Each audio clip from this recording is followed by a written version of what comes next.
Lots of great games. Week 2, 10 of them, Big Cat, in that 1 p.m. Eastern window. Last week was a nice balance. 7 early, 5 late. This week, 10 early, 3 late. And let's start with the Pittsburgh Steelers limping home after being splattered by the New England Patriots 33-3. In come the Seahawks. And, you know, Heinz Field, intimidating place to play for the visiting team, but the Seahawks are a team that doesn't seem to get intimidated on the road. I think that they understand the value of home field advantage so well that they're able to almost counter-program when they're the ones on the other end of it. I don't think the Seahawks are going to have the kind of tough day that many believe. I think the Steelers are flawed on both sides of the ball based upon what we saw on Sunday night. And I think the Seahawks are exactly what the Steelers need to be. Run the ball and play stout defense. Mike, I actually listened to the Sims Unbuttoned podcast, or at least a portion of it, and I heard your take about the Seahawks having a good home field advantage. That means that they can have a good road advantage because they know what a good home advantage is. That is by far and away the dumbest thing I've ever heard anyone say. No, it's not. No, it's not. No, now, trust me, I have said dumber things than that just this week. I don't know. But I just think that they are. It's almost like we get this. We know how this works. No. We see what other teams struggle with, so we learn from their struggles when we take it on the road. Do you mean to tell me Pete Carroll hasn't studied how other teams deal with the home field advantage in Seattle and apply those messages to himself when he goes on the road and wins in places like Foxborough? No, I stand by what I said. That was the dumbest thing you've ever said. Steelers 16-9. There's no way you listened to that. Someone fed that to you. No. I listened. Say to me. I honestly listened. I drove up from Brooklyn this morning to Stamford. I listened, and I almost crashed my car because I was so confused at what your point was. It made no sense. Well, I wish you had. Steelers. Oh, wow. Steelers. That's good. I actually like that. Steelers 16-9 against the spread off of a loss since 2014. I'm a big believer in you're never as bad as you were last week, especially week 1. I think the Steelers are going to win this game. I think they're going to cover the spread. Are we doing spreads? I think they're going to cover this spread. We're not doing spreads, but I'm going to say it. They're going to cover the spread. I like the Steelers in this game. All right, no spreads, but they're going to cover the spread. Yeah. I just think the Seahawks, and last night is the prime example of trust nothing that you saw last week, right? Because the Buccaneers were horrible at home against the 49ers, and they go on the road and they kick the butts of the Panthers. So that's one of the reasons why we love this sport. It's so unpredictable week in and week out, and every time you think you have it figured out, you don't. And that's kind of why, I don't know. I think the Seahawks can do the things the Steelers need to do, and the Steelers can't do the things they need to do. And they're going to feel, and look, with pressure, there's so much. And Sims tells this story about just when you're 0-1 heading into that second game, you really do start to feel it because you don't want to go 0-2, and everybody's a little bit tighter that week as you're heading into that game where you may be 0-2. The Steelers are going to be feeling very tight this week, and they got a tough opponent coming in, and they desperately need to win this game to avoid falling to 0-2, especially given how good the Ravens looked week 1. I mean, I know the Ravens weren't actually playing an NFL team, but they still look pretty good. I think that sets the stage for the Seahawks to steal this one. I like them to win the game straight up. Okay, one last quick point before we go to the next Sure. game. I'm a big colors guy. I close my eyes, I see the Seahawks colors on the road, and they just aren't as intimidating.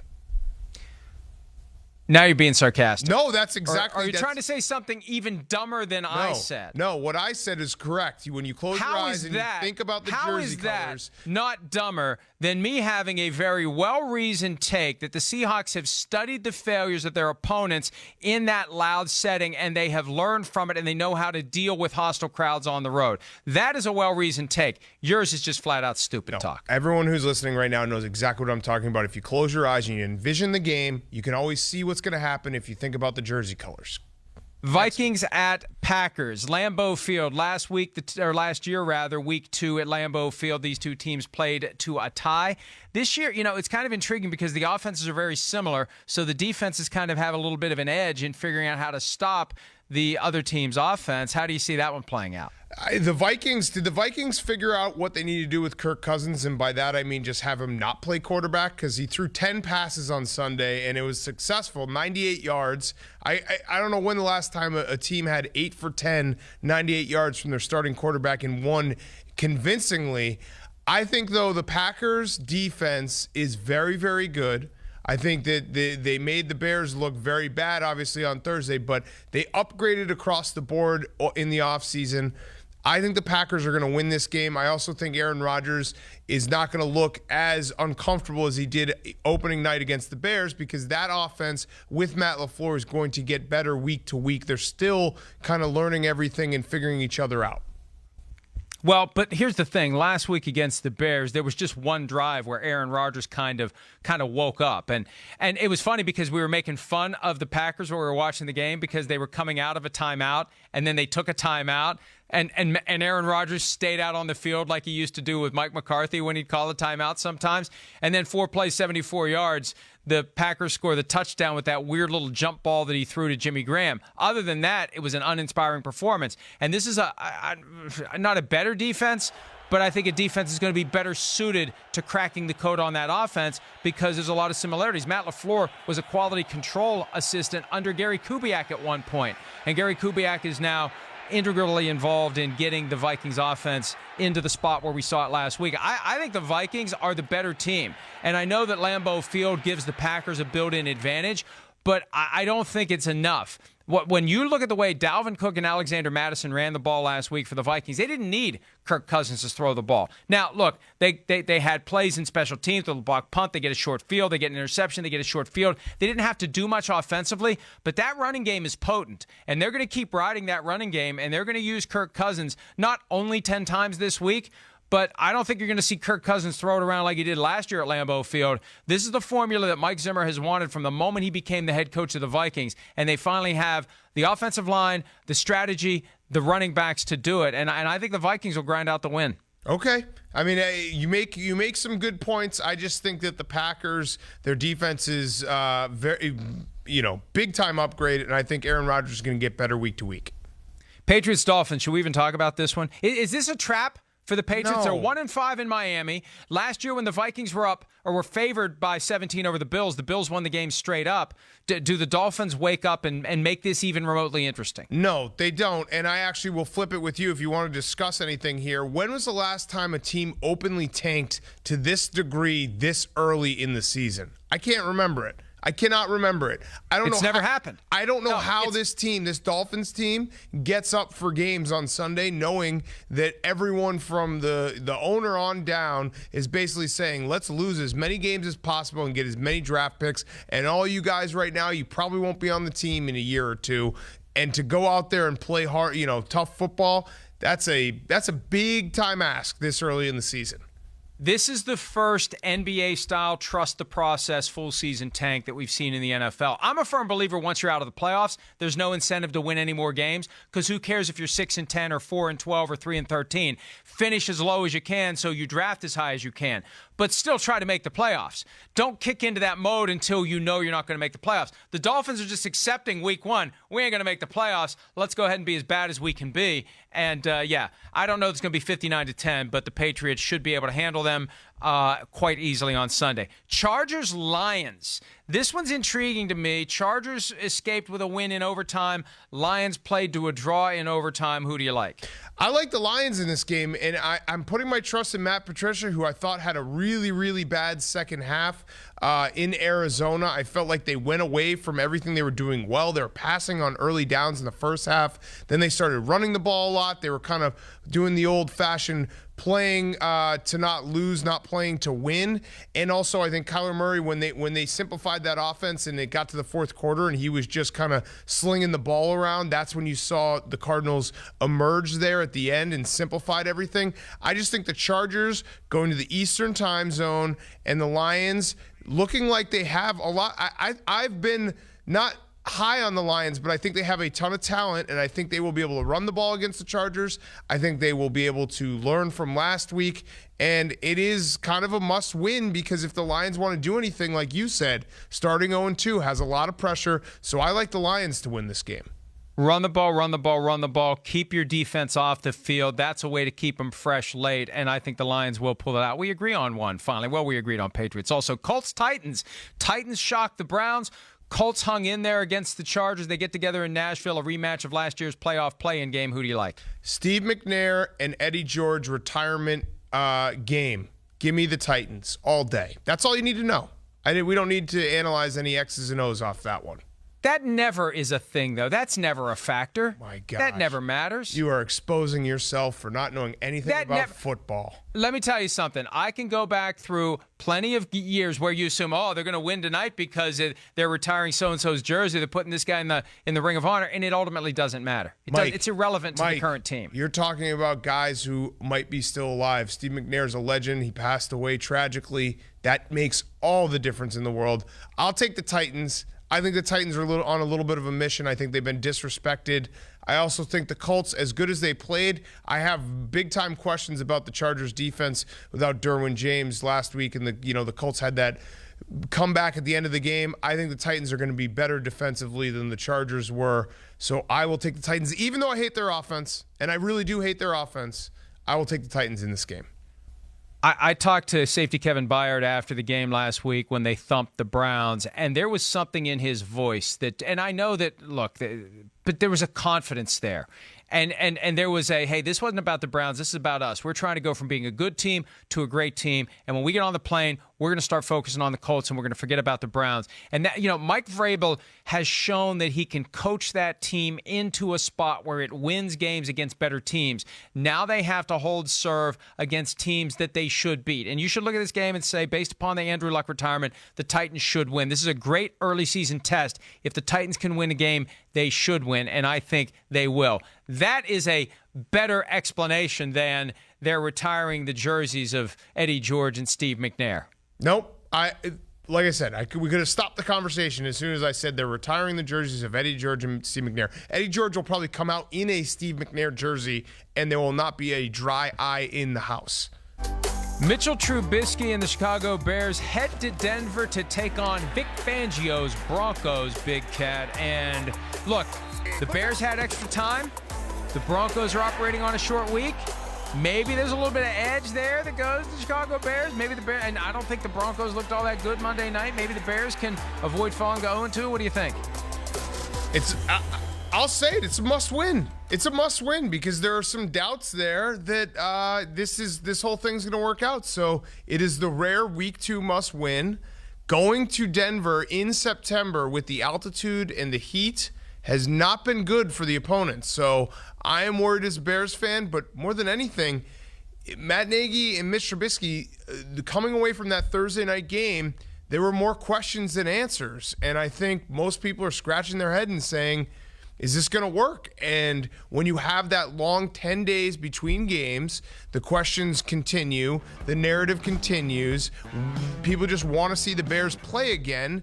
And they got to wait all the way till 4:25 on Sunday afternoon. So the questions will keep going until that point, until they get out there, kick the ball, and we can see the Bears do something different than score 3 points at home against the Packers.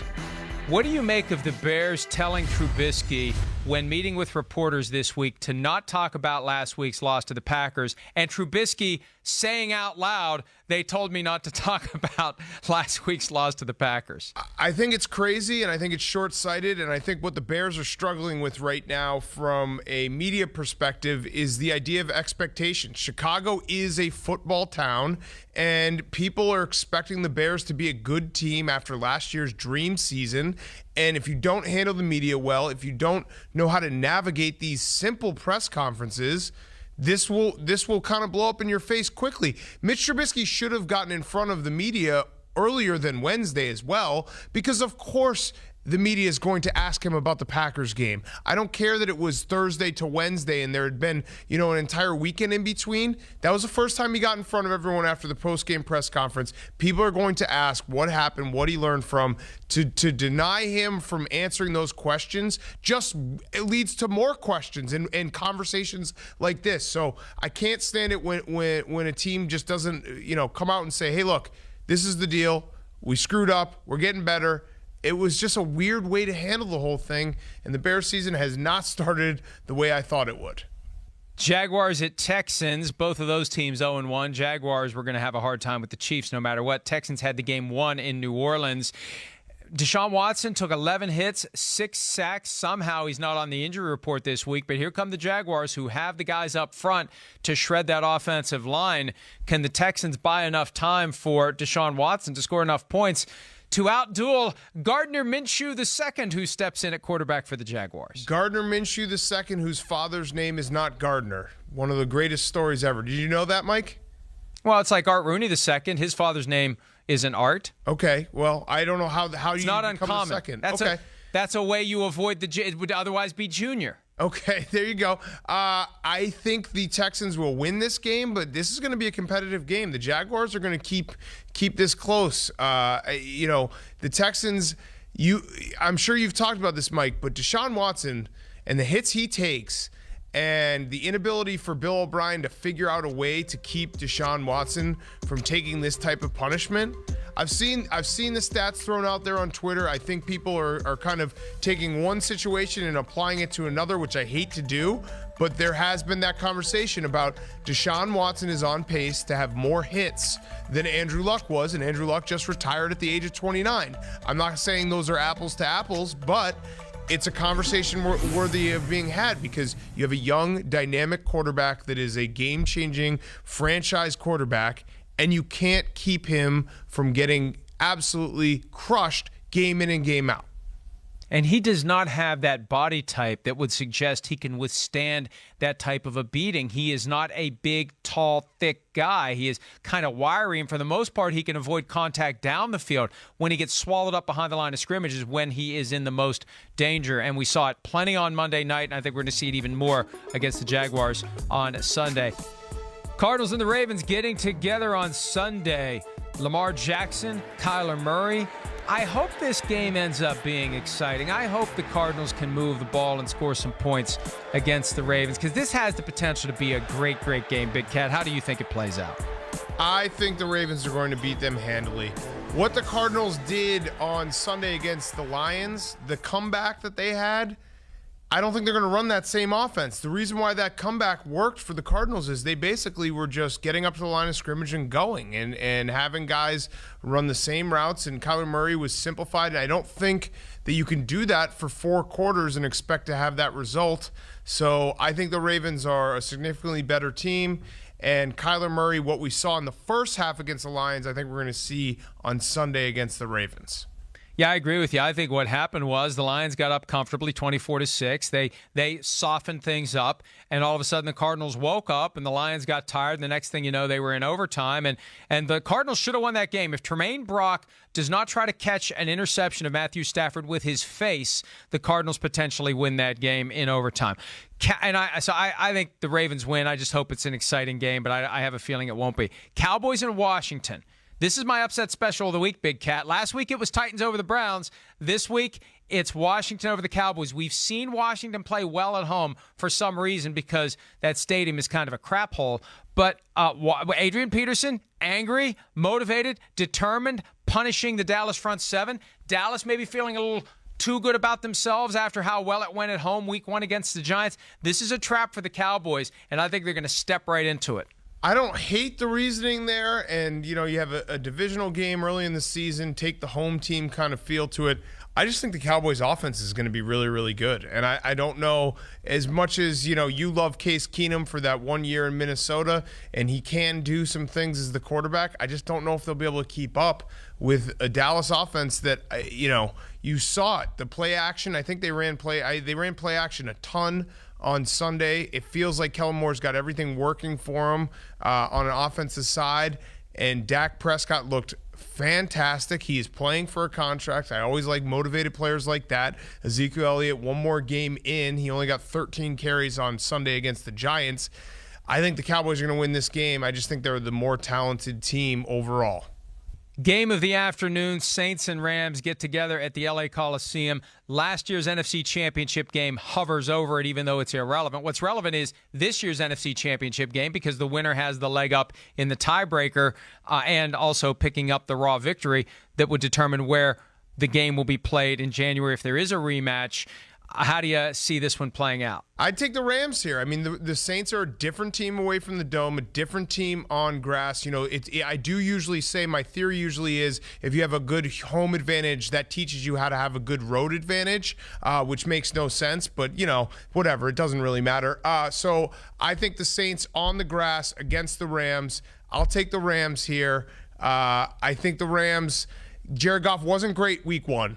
And I think he's the type of guy that if you see a bad game from week 1, he's gonna be able to correct those mistakes, especially with Sean McVay. I like the Rams to win this game. How does the visualizing the Saints road uniforms factor into your analysis in this one? Did you want to comment on me just repeating your dumb quote back to you and seeing how dumb it sounded? Do you want to comment on me repeating your dumb quote back to you? Yeah, the Saints road jersey, close your eyes. I don't like the Saints on the road. I don't like their jerseys. So, yeah, I'd like the Rams. My cousin texted me, Big Cat probably picks teams based on if mascots fight, who would win. Is that a factor at all for you? Actually, if you want me to do a plug right now, pardon my take today, we have Coach Mike Leach, and we went through a bunch of mascots. We went through the top 10 in college football, which mascot would beat a cougar. No joke. Well, that's good. And there you go. Maybe he got advance access. Yeah. Pardon my take. All right, Chiefs-Raiders get together. Blowout, right? Yes. It was supposed to be a blowout Monday night of the Raiders, but they can't stop Patrick Mahomes. Yes, the Raiders had everything going for them on Monday night. They all got, galvanized around the Antonio Brown story. Patrick Mahomes is on another level, even without Tyreek Hill. Andy Reid schemes everyone open. I think the Chiefs win this one easily. Hi, I'm Mike Tirico, and thanks for watching. Make sure to hit subscribe for the latest news and highlights from NBC Sports.